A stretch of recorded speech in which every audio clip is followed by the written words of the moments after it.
Hello, beautiful people. Welcome back to Make Money Online. We've got Bitcoin exchanging hands within the $30,000 support zone. Meanwhile, XRP's plan has begun to be played out. Has Ripple started to enter decisions that would be detrimental for XRP or beneficial in the long run? I think the latter is likely going to be the case. By joining the Enterprise Ethereum Alliance, you and your organization will be the company of some of the most influential businesses from the sector around the globe. The EEA membership gives those organizations that join access to cutting-edge advances in the Enterprise Ethereum blockchain technology and the opportunity to help make them happen.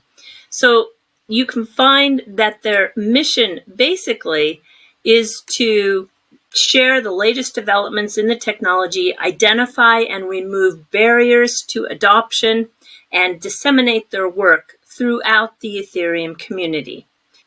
Now, knowing that, I want you to follow me here. I'm on the U.S. Securities and Exchange Commission website, and this is the biography that was published when William Hinman became the director of the Division of Corporate Finance. And you can see here that prior to joining Simpson Thacher in 2000, Mr. Hinman was the managing partner of the Shearman and Sterling's San Francisco and Menlo Park offices. So that bit of fact is very important, and I'll show you why. This is August 2017, the Enterprise Ethereum Alliance Legal Industry Working Group press release. They are announcing that they have 14 leading law firms and academic institutions that have joined the EEA, one of which is the Shearman and Sterling law firm. Now hang on, it doesn't stop. Now that was from Twitter user Sento Sumo Saba. Shout out to them for carefully outlining what it means to be a member of the Ethereum Enterprise Alliance. And it was essentially emphasizing how biased Hinman and the SEC were at the point of the Director of Corporation Finance making the Ethereum 2018 speech. Just as the Ripple asset XRP continues to transition from a speculative token to a likely replacement of Swift, as we're about to find out in a few. So make sure you smash that like button, hit the notification bell, and subscribe to the channel while at it. Looking at the latest trends with the lawsuit between Ripple and the SEC, we now know why Ripple hasn't sued the SEC's former Director of Corporation Finance, William Hinman. Scrolling down a little directly under that tweet from John Deaton, we've yet another tweet that reads, "I freaking love the XRP community internet sleuth's incredible job" by Sento Sumo Saba, demonstrating Hinman's awareness of the EEA. This decentralized justice thing is a phenomenon that will be taught and written about. And this brings us right back to that initial tweet from Sento Sumo Saba. And this other tweet from attorney John Deaton, where he says, "This is what we need, but we need more than 2 representatives to ask for it. Each commissioner should testify before Congress. I have a few questions I would like to submit." And then he goes on to list a few representatives and senators and asks, "Are you going to be quiet?" Buttressing that by highlighting an earlier tweet from a U.S. member of Congress who wrote on Twitter the other day asking this: "Why are Democrats protecting Gary Gensler and the SEC? American investors deserve answers from the people tasked with overseeing our capital markets. Congress should fulfill its constitutional role to conduct oversight. Read my letter with Patrick McHenry below." And let's take a look at that letter. We can see here that the documents are directed to the chairwoman, Congresswoman Maxine Waters. The letter written by these congressmen urges the chairwoman to convene a hearing with the Securities and Exchange Commission. Following an earlier testimony by the SEC's chair, Gary Gensler, before the Committee of Financial Services late last year, during which the committee urged that a hearing with the entire commission should be scheduled on or before April 2022. Therefore, this letter is a follow-up to that, given the failure to reconvene such a gathering and the SEC going a step further to partake in actions outside of its scope, authority, and jurisdiction. And considering a hearing from the chair isn't sufficient to fully ascertain the SEC's ongoing deliberations and its rulebook, accordingly, the Committee for Financial Services has deemed it necessary to summon the entire commission for questions regarding this.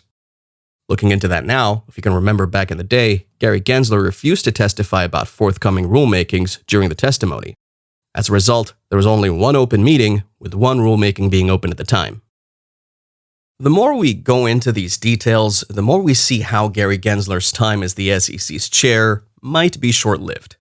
And why do I say so? Well, that assumption amounts to the fact that many of the parties affected by the SEC's misappropriation of its securities laws, who had long been quiet, have now come out to air their grievances regarding the Financial Regulatory Commission. It is apt to assume that this is excellent news for Ripple and XRP, cryptocurrencies, and essentially retail investors. Reasons are none other than this tweet, which shows how different Congress members of the Senate, and the House of Representatives called Gary Gensler out for his misconduct since his appointment as the SEC's chair back in 2021. Similarly, if we can remember, Congresswoman Elizabeth Warren, who chairs the Senate Banking Committee's Subcommittee on Economic Policy, had indicated in a letter to the SEC's chair, Gary Gensler, that she needed answers by July 28th. This time, the committees involved are none other than the Banking, Housing, Urban Affairs, Armed Services Finance, and Special Committee on Aging. In that letter, Senator Elizabeth Warren duly stated that I write to request information regarding the Securities and Exchange Commission's authority to properly regulate cryptocurrency exchanges and to determine if Congress needs to act to ensure that the SEC has the proper authority to close the existing gaps in regulation that leave investors and consumers vulnerable to dangers in this highly opaque and volatile market. Now, taking a case study with the Library versus SEC lawsuit, the recent court hearing had some hints that I would think would benefit every Ripple versus SEC lawsuit and, most importantly, XRP holders and investors. And if you're like me or any other XRP hodler who has been following up on the case with Library versus SEC, just as they've been following up on the Ripple case, you might have a little bit of a dilemma hearing that the Library versus SEC lawsuit was going to be moved ahead of the Ripple lawsuit. However, after going through what various experts are saying about library summary judgment briefs, I'm starting to think that the former would most definitely set the precedence for the latter and not vice versa. So guys, with the US midterms right around the corner, this would be changing the political landscape in America. We could potentially be seeing a paradigm shift in power, where suddenly these congressmen like Representative Bill Huizenga, who would want to hold the current SEC chair accountable, suddenly have the power to do so.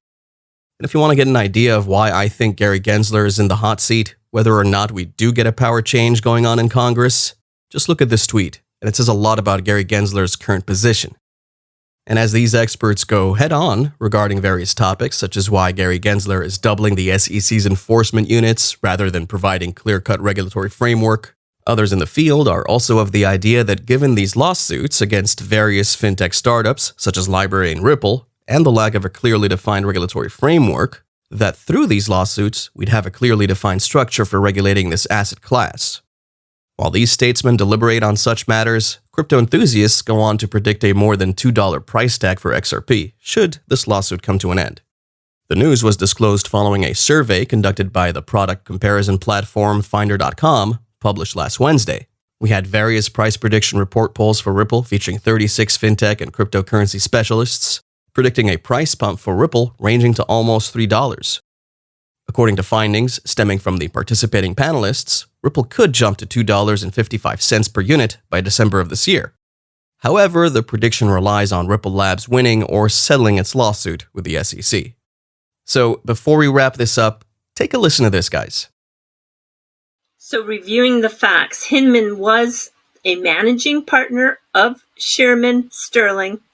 Hinman had to know his former firm, Shearman and Sterling, was on the EEA Legal Industry Working Group. He had to know that. And he snagged his buddy from Shearman to advise him. That just can't be disputed. The Shearman firm wrote an article about Ethereum and XRP facing heightened regulatory scrutiny 23 days before the Hinman speech, citing Gensler had sent waves through the industry when he raised the idea they were both non-compliant. So obviously, they set to greenlight Ethereum for safety, leaving XRP to the wolves. You heard that right. Of course, these aren't my words, but the words of another member of the broader crypto community who is also well informed in this space. But that's it for today, folks. If you enjoyed the video, hit the like button. Don't forget to subscribe to the channel, and as always, we'll see you in the next video.